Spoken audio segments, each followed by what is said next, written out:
Unfortunately, you're not. Not what? I'm Araknie, and I am the final soldier, not you.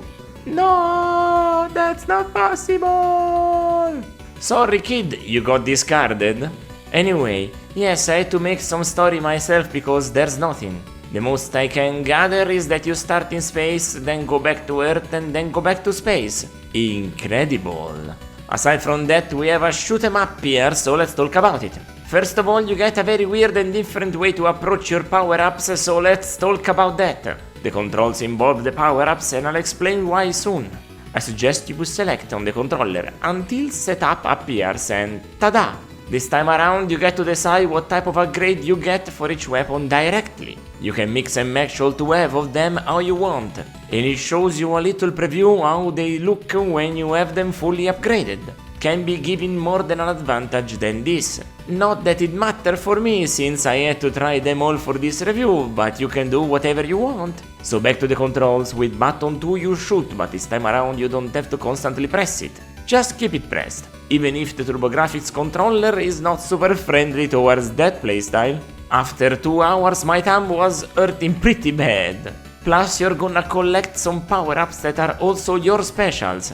They are shooting while they are traveling the levels with you, but if you press button 1 they're gonna explode in a circle of blazing blue fire. For quite a while too. Very useful against the most bullet-hellish bosses. You can have only 2 of them at all times and lose them if you die. High risk, high reward at its finest. Unfortunately, everything else is not as inspired. The levels are just a bunch of scrolling upwards without much innovations. They've got mid-bosses, but they're not always nicely balanced. Sometimes they're stronger than the board-ending ones. That's not ideal. Even if the final one is certainly the strongest, considering it has 5 different phases and it basically encompasses the entirety of the last stage. That was an ambitious idea and they pulled it off. Was pleasantly surprised when I first arrived at the ending. They knew how to end on a high note, that's for sure. Another misstep is the weapon selection. 12 of them and 3 I have to discard because they are different types of automatic missiles. Useful, but you don't get to control them, so there's only so much the player can do about them. Of the other 9, I found that only 2 were fantastic. 1 was good, and the rest was rubbish. I'll talk about the good ones and avoid the bad for once. Let's highlight the good it's got. The first of the 2 master tier weapons is the V-Shooter. It's also your basic one, and you'll always have it. That's honestly great. You don't expect a shoot 'em up to give you a fighting chance even on basic terms, but Final Soldier does, so respect for the devs for not trying to elongate playtime and difficulty artificially. It goes in a V-shape both forward and backwards, and that's useful since enemies do come from behind you in a few occasions. The other one is the spinning mode for the E-beam. It becomes this gigantic cone of crescent moons that circle around you and go also front and back from you. This is an amazing weapon and one of the main reasons to play this title, because it rewards you for always moving about. Since it shoots constantly, remember you keep the button pressed. You can plan ahead. You'll see when it goes and move forward to the next spot. Once you really learn the levels, I bet this is the first weapon somebody would use to do a not that run. It's that good. A step below we have the short laser and you can see why it's harder to love this weapon.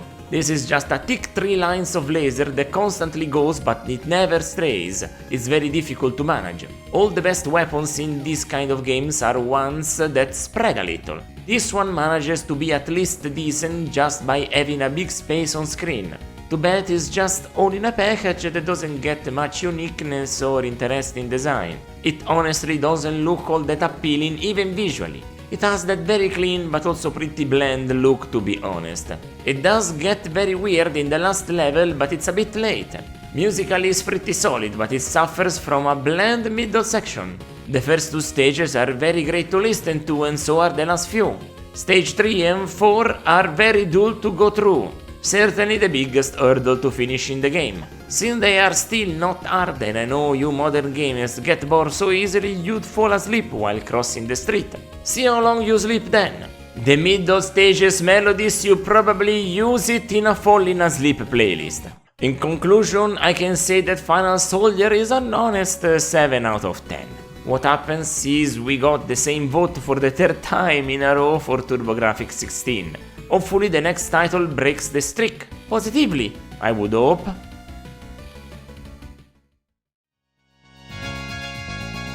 If you wanna see me play the games that I will review plus some extra stuff, catch me on Twitch at Araknie Retro.